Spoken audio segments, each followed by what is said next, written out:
Il a trouvé à son arrivée à la tête de cette province. Messieurs et dames, avec vous, nous allons découvrir l'ensemble de progrès qui ont été réalisés par le gouverneur Jean Makomito, à qui je souhaite la bienvenue. Merci beaucoup, Yves. Monsieur le gouverneur, je rappelle ici que vous avez hérité une province à multiples problèmes. Les cas les plus patents qui, moi, m'a rendu malade, les jours que j'ai découvert que les prisonniers étaient gardés dans un entrepôt. Et aujourd'hui, les prisonniers sont préparés pour aller dans un cadre plus amélioré, une prison qui est en cours de finalisation. Aujourd'hui, l'Assemblée provinciale travaille dans des conditions meilleures. Aujourd'hui, les premiers kilomètres d'asphalte du Haut-Touélé sont disponibles à la grande satisfaction de la population. Comment vous-même vivez-vous dans votre peau de chef de l'exécutif provincial ces avancées que nous venons de citer? Merci beaucoup. Je crois qu'il faut mettre tout ça dans le cadre d'un programme, celui du président de la République, qui, lors de la campagne, avait pris 6 engagements vis-à-vis de la population. Et nous, une fois élus, nous avons présenté notre programme d'action qui a pratiquement repris ces engagements. Et ce programme du gouvernement provincial a été adopté à l'Assemblée provinciale. Et c'est sur base de ça que nous essayons, n'est-ce pas, de relever les défis qui sont, qui nous ont été, ou mieux, les défis qui ont caractérisé la province durant toutes ces années. Vous prenez sur le plan des infrastructures, comme vous l'avez dit, depuis l'époque belge, on n'a plus jamais vu un seul kilomètre d'asphalte. Les Belges en ont fait, je crois, 1,5 km.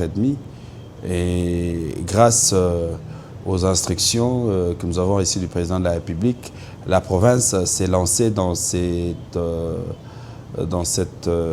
cet élan.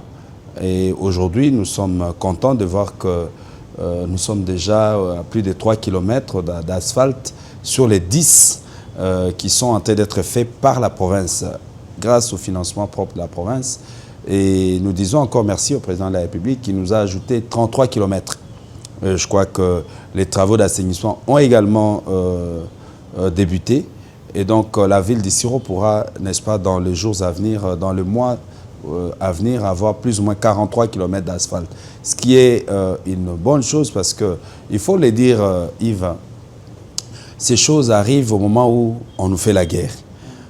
On se demande très bien, malgré la guerre d'agression, le pays est en train d'être construit.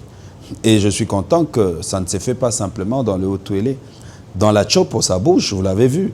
Vous allez vers Mapendano, vous allez sur la route à l'aéroport et partout. Vous voyez que les travaux de réhabilitation des infrastructures, et même des constructions des infrastructures, c'est fait tel que le président de la République l'avait promis. Dans les Bazouélé, je crois que les travaux ont commencé également. En Ituri, vous avez vu vous-même la voirie urbaine de l'Ituri, c'est fantastique, c'est vraiment quelque chose pour lequel nous félicitons et nous disons merci au président de la République, Félix-Antoine Tshisekedi, parce que cette guerre d'agression avait pour objectif de bloquer l'élan de la reconstruction du pays, de torpiller en fait le mandat du président de la République. Vous savez, le premier mandat, il y a eu ces problèmes avec FCC Cash, et qui a pris pratiquement 2 ans et quelques mois. Et juste après, une année ou 2 années, il fallait aller aux élections. Donc, il y a eu véritablement un problème pour lancer tous les projets qu'il avait promis à la population. Mais qu'à cela ne tienne, le deuxième mandat, il y a encore eu cette difficulté, cette fois-là un peu plus grande avec la guerre d'agression. Et pour que nous prenions tout ce qui est produit, tout ce qui est généré comme recette, moyens, que nous les mettions dans la guerre. Mais au-delà de cela, je crois que le monde a vu, les peuples est en train de voir, la population du Haut-Touélé a vu comment les présidents de la République, à travers les gouvernements qui dirigent Mama Soumouna, Judith, a implémenté beaucoup de projets. Et chez nous, dans le Haut-Touélé, je vous dirais, plusieurs projets sont passés. On a entendu parler des 5 chantiers, on a entendu parler d'autres projets, mais vous ne trouvez même pas une paillote, même pas une petite toilette qui a été dans le Haut-Touélé. Nous n'avons pas bénéficié de tous ces projets. Mais au jour d'aujourd'hui, je suis dans la joie de les dire haut et fort que nous avons l'asphalte, nous avons la centrale photovoltaïque de 10 MW que BESECO est en train pratiquement de faire installer chez nous, et bien d'autres projets, des routes et autres qui sont les fruits, n'est-ce pas, des efforts ou de promesses, la réalisation des promesses du chef de l'État. Je viens de l'itinérance, j'étais vers Dungu, en passant par Rungu, bien sûr, et un peu le territoire de Niangara. Mais partout où vous passez, vous trouvez, n'est-ce pas, des écoles, des centres de santé, des bureaux de territoire qui sont construits dans les cadres du PDL 145 territoires. Et j'étais dans la joie parce qu'à Dungu, c'est pratiquement la réalisation, elle est de 95%. La réalisation de projets PDL 145 territoires. Mais je vous assure que les Congos n'ont jamais bénéficié d'un projet comme ça. Et ça fait la fierté parce que vous trouvez dans un groupement, dans un village au fond, vous voyez une école. La première question, ça c'est le PDL, oui c'est le PDL. Et donc la population au niveau de la base, au niveau du village, a pu bénéficier de ces grands projets de la... Donc nous sommes inspirés également de ces modèles pour qu'aujourd'hui, là où il y avait des endroits où il n'y a pas d'école, nous construisons des écoles. Nous sommes à 2-3 écoles par territoire aujourd'hui que nous construisons. Vous savez, par exemple, dans les territoires de Dungu, vous trouvez pendant toutes ces années, à Bangalou, presque à la frontière avec le Sud-Soudan, nos enfants étudiaient au Sud-Soudan. Donc le matin, les matins congolais, à pied, de l'autre côté de la frontière et revenir. C'est autour de 18 km qu'ils doivent faire tous les jours pour aller, pas seulement, on comprendra quoi que ce soit au Congo, mais ils vont de l'autre côté de la frontière et les soirs ils reviennent. Et donc nous avons construit une école qui est pratiquement, d'ici je crois 2 mois, 3 mois, nous allons remettre aux élèves. Mais à Effaza également, toujours dans le territoire de Dungu, les enfants des militaires allaient étudier très loin. Là-bas aussi, nous avons construit une école. Et nous construisons les stades de Dungu. Et nous avons également commencé à reprendre, à réhabiliter, construire tous les hôpitaux généraux dans la province. Il y a des endroits où nous construisons et il y a des endroits où nous réhabilitons. Nous les faisons à Wamba, dans le territoire de Wamba. Nous les faisons dans les territoires de Rungu. Nous les faisons dans les territoires de Niangara et nous construisons à Dungu un nouvel hôpital général. Bien entendu, à Issiro également, nous construisons un nouveau hôpital général qui sera baptisé Marie-Clémentine à Noirité, qui va être un hôpital qui va desservir toute la région parce qu'il faut le dire quand même que de ces côtés-là, nous sommes en retard. Et tout ça répond, n'est-ce pas, à la vision et aux engagements. On ne peut pas parler de la couverture santé universelle lorsque nous n'avons pas les personnels, les bons personnels soignants, nous n'avons pas des infrastructures capables, n'est-ce pas, d'accueillir des malades, d'accueillir, n'est-ce pas, les patients. Et donc, nous nous sommes mis sur cette lancée-là en suivant les engagements pris par le président de la République. Mais également les routes. Je vais peut-être terminer par là. Nous sommes en train de réhabiliter plus ou moins 9 axes routiers majeurs. Okay. Nous avons fini ici au Dungu, 285 km. Vous êtes passé par là, oui. Tout un calvaire. Il fallait beaucoup de mois pour y arriver. Mais aujourd'hui, vous avez 2 heures, 3 heures pour y arriver. La route qui nous amène à Ouacha, qui est le poumon économique quand même de la province. Mais il fallait autant de jours. Mais aujourd'hui, ils sont déjà, il reste 100 et quelques kilomètres pour qu'ils arrivent à Issiro. Les travaux évoluent bien, mais également la route qui va de la frontière de Sud-Soudan vers Faradje, qui va d'Issiro à Wamba, Nyanya, qui vient par ici. Ça aussi, les travaux évoluent bien. Donc, nous sommes vraiment sur une bonne voie. Nous pensons que d'ici le mois de juin, juillet, août, on aura désenclavé pratiquement toute la province du Haut-Touélé. Bien sûr que nous, pour l'instant, nous travaillons avec les sociétés privées qui nous aident dans ces grands travaux. Mais la province aussi vient d'acquérir 3 brigades engins qui viendront... Propres à la province. Propres à la province, avec les camions de forage d'eau, avec les camions anti-incendie, beaucoup de pièces de réchange.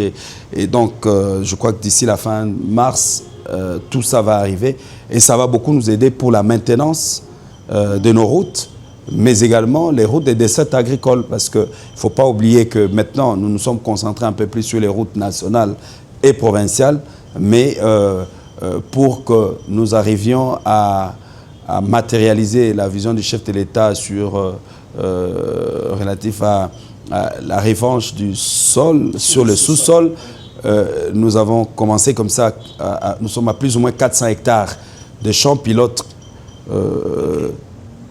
embravés à ces jours, des cultures pérennes, cacao et café, je dis bien pour le compte de la province, ça c'était pour l'année passée, mais nous allons jusqu'à 1000 ou 1500, je crois que c'est pour l'année 2026, et en essayant d'amener également tous les groupements, les villages, à avoir ne fût-ce que 10 hectares de café ou de cacao que nous soutenons, nous finançons, et tout ça pour que la province du Haut-Uélé redevienne la capitale de l'or vert, tel qu'on l'appelait à l'époque. Ça nous permet de diversifier notre économie.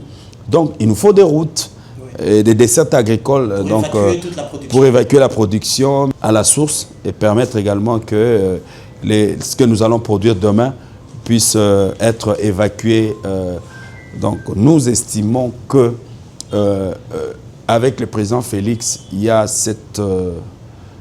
une nouvelle révolution dans la manière de faire les choses, dans la gouvernance de nos entités, en suivant bien sûr cette vision qui est claire et qui nous montre, qui est un boussole pour nous, ces engagements.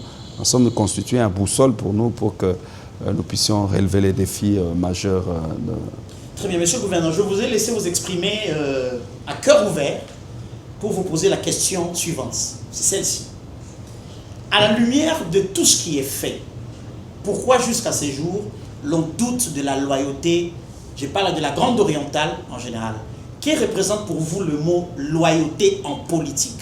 Parce que l'on pense que la Grande Orientale, qui a massivement voté pour le président de la République, la Grande Orientale, qui a toujours été oubliée, n'a pas encore oublié les souvenirs, les blessures des régimes passés. Est-ce qu'aujourd'hui on peut rassurer à l'opinion que la Grande Orientale restera loyale ou reste encore loyale au président de la République? Merci beaucoup. C'est une question qui est importante pour nous. Et dans la mesure où, évidemment, dans certains salons, on voit la réticence de certaines personnes. Est-ce que la Grande Orientale, est-ce que... Vous vous rappellerez que déjà en 2023, dans les cas de la dynamique Grande Orientale, les fils et filles de la Grande Orientale se sont réunis à Béatrice à Kinshasa. Et au mois de février, et après au mois de mars, reçus par le président de la République, pendant lesquels, au cours de cette audience, nous avons fait part à l'autorité, à la haute autorité du pays, que toute la Grande Orientale était rangée derrière lui, et était disposée à l'accompagner, à les soutenir pour les élections qui se pointaient déjà à la fin de l'année. Et c'est ce qui a été fait. La Grande Orientale, aujourd'hui, après ces élections, a vu comment le président a répondu aux différentes promesses qu'il nous avait faites au cours de cette réunion-là. On l'a vu visiter la Chopo, visiter le Bas-Uélé. Dans le Haut-Uélé, il a fait 3 jours. 3 jours pratiquement, du 29, je crois, au 2. Il est resté avec nous, ce qui lui a permis de voir certaines choses et de pouvoir renforcer les promesses ou rappeler qu'il avait pris des promesses, des engagements qu'il va respecter. Aujourd'hui, j'ai parlé de l'asphalte, au-delà des 145 territoires, qui a déjà répondu à beaucoup de questions, mais on a vu l'asphalte, la ville d'ici aujourd'hui, je parle de 43 km en cours d'exécution, parce que les travaux d'assainissement et autres se font déjà. Donc, il y a eu cette promesse, c'est la population qui a demandé au président, quand vous suivez au cours de meetings, la population, non, qu'on asphalte, et les différentes couches qu'il a reçues, parce qu'il a accordé beaucoup d'audience à toutes les forces vives. Oui, et il a recueilli tous les éléments et il avait promis fermement qu'il y aura asphalte. Il y a la question de l'électrification de la ville. Je dis que BCECO est en train de travailler sur ça. Je crois que d'ici là, le terrain est déjà disponible, l'équipe est venue sur place et une partie des matériels, on nous a appris quand j'étais à Kinshasa, qu'une partie des matériels pour cette centrale photovoltaïque était déjà prête. Était prêt. Et donc, quand vous prenez ce qui est fait, j'ai parlé de Kisangani, j'ai visité la ville de Kisangani et les travaux qui s'y font. J'ai vu également, j'étais également allé à Bunia. À Bunia et à Bouta également. Je suis allé à Bunia, je suis allé à Bouta. J'ai vu comment les travaux d'assainissement ont commencé dans la ville. Mais au-delà de cela, tout ce que nous faisons comme gouverneur en province, c'est suivant la vision du chef de l'État. C'est lui l'autorité supérieure. Et donc, tout ce que nous faisons, c'est grâce à cet appui, à ces soutiens que nous recevons et à l'appui, évidemment, du gouvernement central qui vient en appui. Je parle d'asphalte, je parle de tout ça. C'est suivant son instruction. Et donc, j'ai dit tout à l'heure, on a entendu parler de plusieurs programmes, actions et tout ça. J'ai pris les 5 sentiers qui ne sont jamais arrivés chez nous. Nous n'en sommes pas bénéficiaires. Nous n'avons jamais vu ça. Léo Touélé n'a bénéficié de rien. Pendant 15-20 ans, Léo Touélé n'a bénéficié de rien. Aucun projet. Aucun. Le premier grand projet de PDL 145 territoires. Et le deuxième, c'est la modernisation d'avoirie et autres. Avec l'appui du gouvernement central. Les ponts. Nous avons perdu tous les ponts. Sur la RN26, nous avons perdu 3 ponts. Kibali,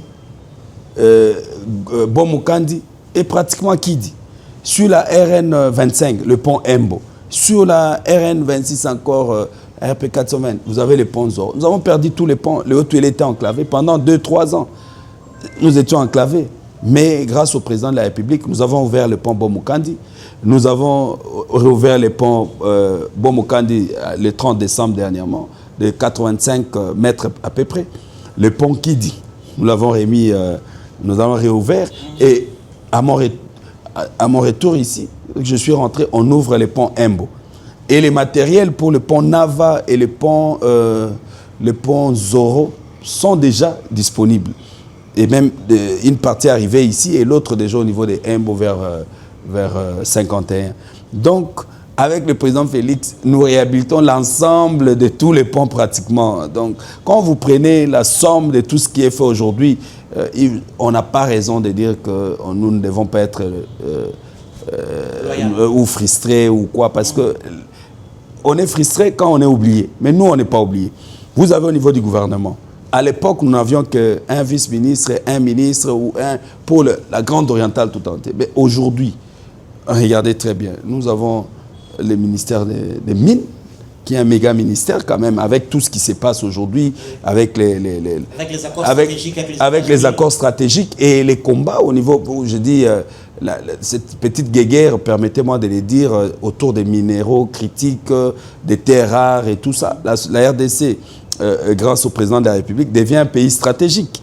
Stratégique sur le plan mondial. Cette guerre qu'il y a entre le bloc conduit par la Chine et les blocs conduits par les Occidentaux, notamment avec les États-Unis en tête, il y a cette guerre à travers... Et aujourd'hui, le pays est bien positionné grâce aux efforts du président. Grâce aux efforts du président de la République. Et nous, de la Grande Orientale, nous sommes fiers de voir que l'un de notre Ouatoum est aux côtés du président et qui conduit les secteurs des mines. C'est notre frère. Et donc, nous ne sommes pas oubliés, même en termes de postes. Je ne parlerai pas du ministère des Finances. Vous savez que notre frère Doudou Fouambé est là.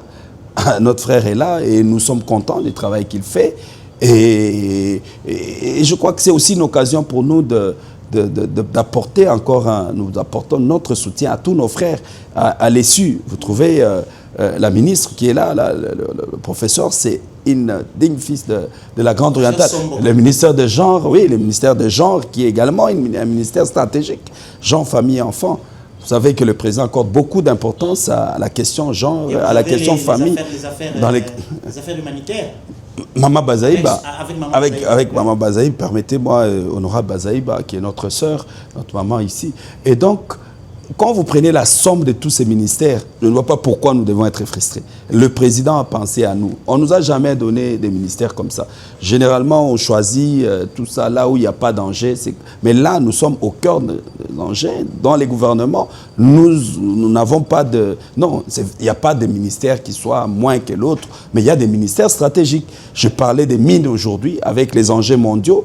Je parlais de finances, l'argentier de la République et notre frère ici. Et nous sommes là, nous continuons à les soutenir pour qu'ils bénéficient, qu'ils fassent un bon travail, qu'ils bénéficient de la confiance, qu'ils continuent à bénéficier de la confiance du chef de l'État, afin qu'ils qu'il apporte tout ce qu'il peut apporter pour le bien de la population. Et donc, comme quand vous prenez de ce côté-là, la représentation, la Grande Orientale était là. Tenez, au cours de ces mandats, j'étais encore député national. Lorsqu'on constituait les bureaux, le bureau 1. Le bureau définitif. Oui, le bureau définitif, le premier, pas le deuxième ici. Le premier, la Grande Orientale n'était pas représentée. Et le président nous a reçus, oui. Il a entendu nos cris et il a stoppé les élections. Un samedi, je crois, oui. Où on allait voter. Le président a dit non, la Grande Orientale et la femme. Mais j'insiste pour la Grande Orientale. Et nous avons eu l'avantage de pouvoir soutenir la candidature, la caissière adjointe qui est encore là, qui a été reconduite. Et donc, la Grande Orientale est une province oubliée pendant longtemps. Et le président révalorisé. Le président l'avait promis. Vous avez été oublié. Je vois qu'on vous avait délaissé. Mais croyez-moi, après les élections, je vais révaloriser cet espace. Et il a révalorisé par sa présence et par les travaux qui se font. D'ici là, le président sera à Bunia pour inaugurer la grande université qui est construite. Et chez nous, avant de venir, la semaine passée, je crois qu'avant de faire le déplacement à Kinshasa, les conseils principaux du président David Moukeba étaient chez nous avec les experts pour voir l'espace où sera construite l'université du Haut-Touélé. La grande université du Haut-Touélé. Donc après l'Ituri, vient notre tour dans le Haut-Touélé. Mais la somme de tout ça, parce que je ne sais pas tout citer, la somme de tous ces travaux, notre présence aux côtés du président de la République, là, j'avais oublié, sur le plan politique, aujourd'hui, je suis membre du présidium de l'Union Sacrée. Mais il n'y a pas que moi, il y a Maman Carole, il y a notre vieux Darouézi, les patriarches, il y a l'honorable Élite, il y a l'honorable Draza, qui font partie du présidium de l'Union Sacrée. Voyez-vous, donc partout, je peux dire partout, nous sommes là, nous sommes présents. Donc le chef nous a fait confiance et en retour, nous devons loyauté, nous devons les soutenir, nous devons comme ça travailler pour que l'ensemble de notre population soit soudée.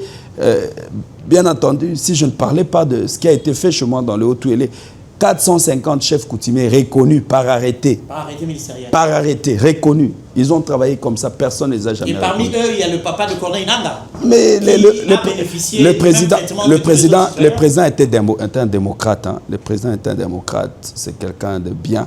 Il faut le savoir, c'est quelqu'un de bien, c'est un démocrate. Et puis, il a un cœur chrétien. Il a vraiment, pour lui, c'est pas ces choses-là. Alors, lui, c'est le pays qui compte. Oui. Cette question, je ne peux ne pas vous la poser parce que c'est impossible qu'on y échappe. Ceux qui sont à Goma vont trouver les réponses ici. Pourquoi Corneille Nangaa vous en veut-il? Qu'est-ce que vous l'avez fait? Quelle est la faute que vous avez commise pour que vous deveniez, je l'ai dit, tout le monde le sait, le gouverneur Bakomito est une cible privilégiée, comme on dit dans les films d'action. Cible privilégiée, tiré à gage, tiré sans réfléchir. Au Koutaninae, au Beti, on va régler le compte après. Pourquoi êtes-vous devenu une cible privilégiée de l'AFCM 23? Qu'est-ce qui se passe dans le Haut-Touélé pour que vous soyez pris dans ce format-là? Bon, je crois qu'il faut remonter à l'histoire. Comment nous sommes arrivés à créer la dynamique La Grande Orientale pour soutenir le président de la République. En 2022, tous les leaders de La Grande Orientale, nous sommes réunis à Kisangani pour discuter sur les enjeux électoraux et autres. Et déjà, lui, il avait voulu que La Grande Orientale les plébiscite comme candidat président de la République pour les comptes en remplacement du président Félix, qui était à la fin de son premier mandat. Et nous, avec d'autres collègues, Draza et les autres, dans la discussion, nous avons dit que non, il fallait laisser le président faire son deuxième mandat. Regardez comment les choses sont passées avec les FCC-Cash et tout ça. Et puis, on voit quand même qu'il y a la volonté de faire avancer les choses, de changer les choses. On voit la volonté. Ça s'est traduit par ce que nous voyons sur le terrain et son approche par rapport à nous, par rapport à tout ça. Et on ne s'est pas entendu sur la question. Mais finalement, les communiqués finaux a dit simplement qu'on encourageait les candidatures. Mais on n'avait pas plébiscité comme... Il n'avait pas été validé par la Grande Orientale. Ça, c'était dans les cas... Voilà. Ça, c'était dans les cadres de notre association à l'époque, EGO, Espace Grande Orientale. qui regroupait tous les leaders. Nous étions tous là, les leaders.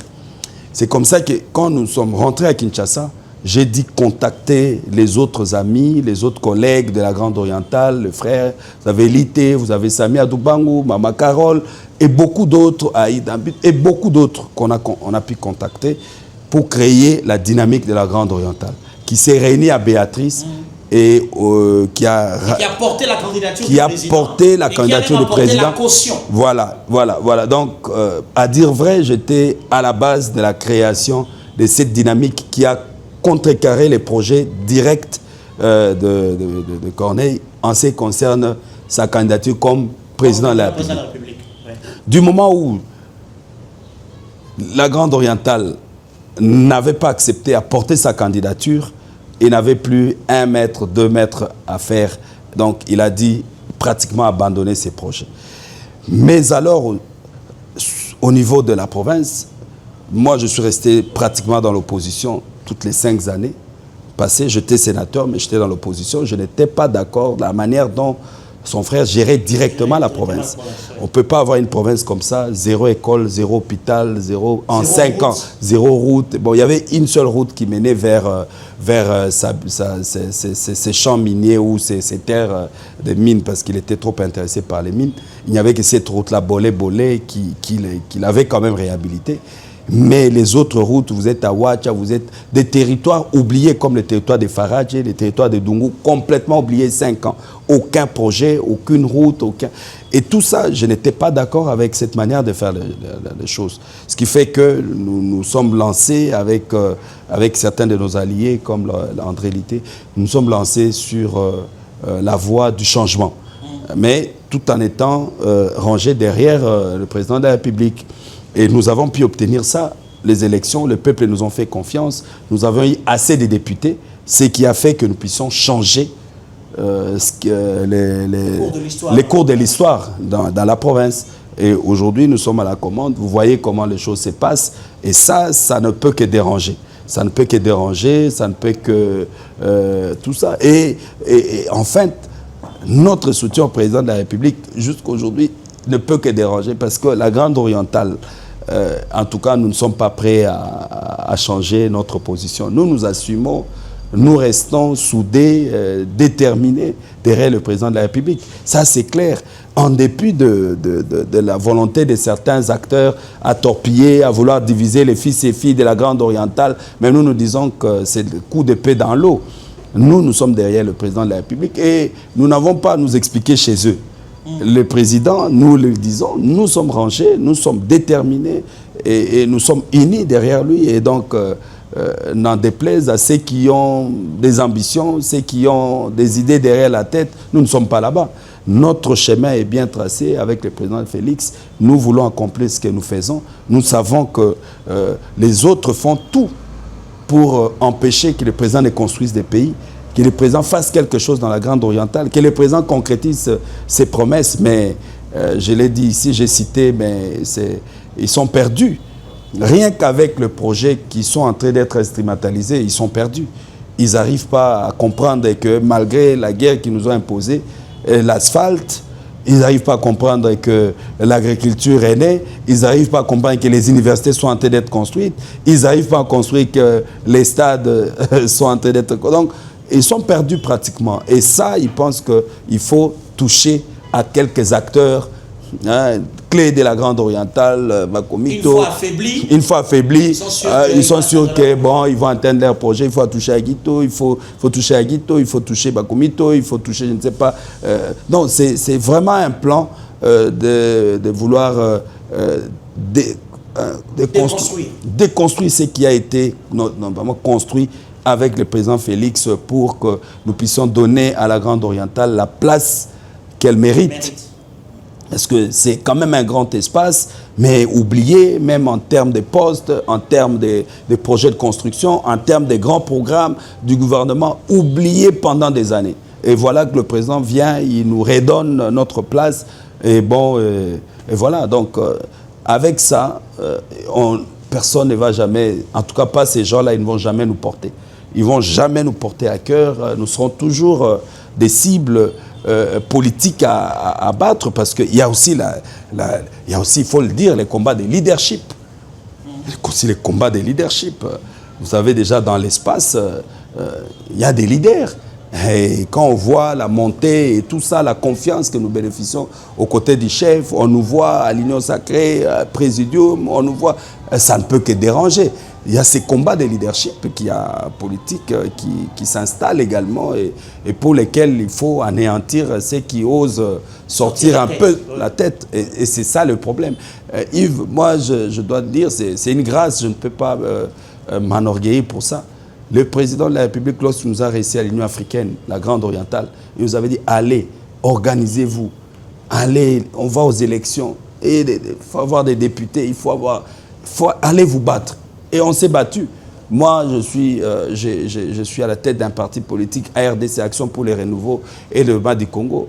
Grâce à l'encouragement du président de la République, j'ai pu avoir 7 députés nationaux de mon parti qui siègent à l'Assemblée nationale. Et donc, aujourd'hui, en tant que fils de la Grande Orientale, je crois que c'est une première. C'est une première de voir un fils de la Grande Orientale avoir 7 députés. Mais au total, quand je prends l'ensemble des élus qui sont sortis de mon parti, nous sommes autour de plus de 25. Même à la Tchopo, j'ai des députés provinciaux, j'ai un ministre au gouvernement provincial. Au gouvernement 1, j'avais également un vice-ministre. Le président m'avait fait cette faveur, cet honneur de pouvoir proposer une personne au gouvernement. Et donc, quand vous prenez l'ensemble de tout ça, et ça ne peut que déranger certains qui disent, mais comment, pourquoi ils montent comme ça? Mais parce que j'ai eu les encouragements du président de la République, qui m'a également amené jusqu'à siéger dans le présidium de l'Union Sacrée. Mais Yves, quand même, je dois en être reconnaissant. Le cercle de décision, je dois en être content. C'est pas donné à tout le monde. On est nombreux dans la classe politique et tout ça. Et donc, aujourd'hui, plus qu'hier, j'ai trouvé ma place.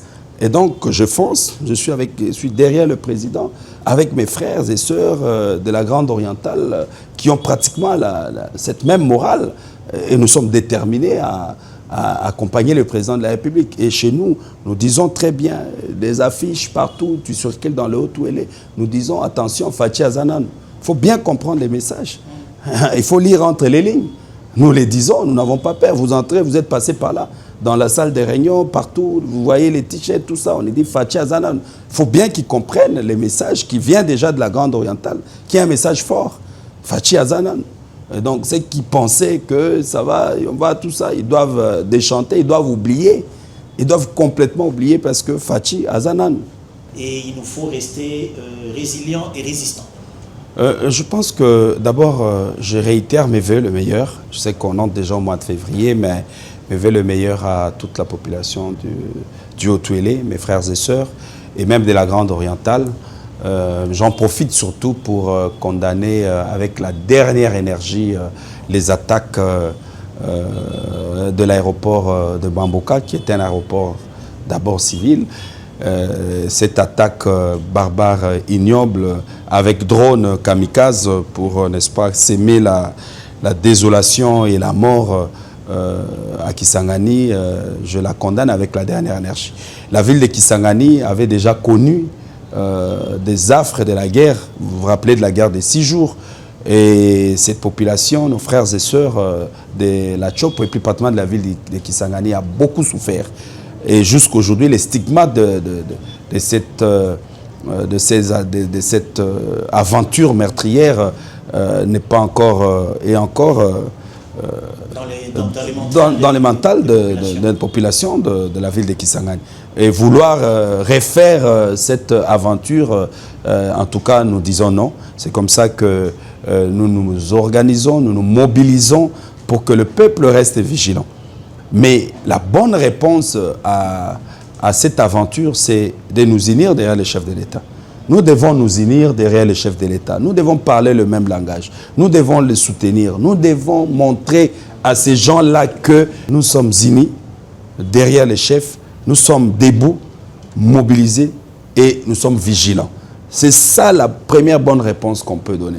Et soutenir tous les efforts qui sont en cours, notamment, on a vu avec les accords de Washington, qui redonne au Congo sa place. Nous avons repris notre place sur le plan international. Nous sommes aujourd'hui courtisés. C'est tous les blocs qui regardent vers nous. Et quand les présidents arrivent à faire ce que nous avons suivi avec vous il y a 2-3 jours, où le président des États-Unis a dit clairement que c'était un brave monsieur. Et il est merveilleux, très engagé pour le retour de la paix, très engagé pour le développement de son pays. Et ça, au niveau de la Grande Orientale, au niveau du Haut-Touélé en particulier, il faut montrer que nous sommes avec le président. Et ça, ça se voit à travers des actions concrètes que nous faisons, les actions de développement, les appels à les actions politiques qui rassurent qu'effectivement, il peut compter sur nous. Il peut compter sur la Grande Orientale et il peut compter sur nous qui avons les représentants en province et qui travaillons chaque jour pour que la population, n'est-ce pas, puisse garder ces caps qui nous amènent vers un développement ou vers des jours meilleurs, vers un espace développé, une province où on peut encore avoir espoir de retrouver les retards que nous avons accumulés depuis des décennies. Comment comprendre qu'une province minière comme la province du Haut-Touélé puisse ne pas avoir 1 kilomètre d'asphalte? Pas d'eau, pas d'électricité, pas d'hôpitaux, pas de tout ça. Mais avec le président Félix, c'est les jours et la nuit. Donc nous avançons et nous allons transformer totalement notre espace grand oriental,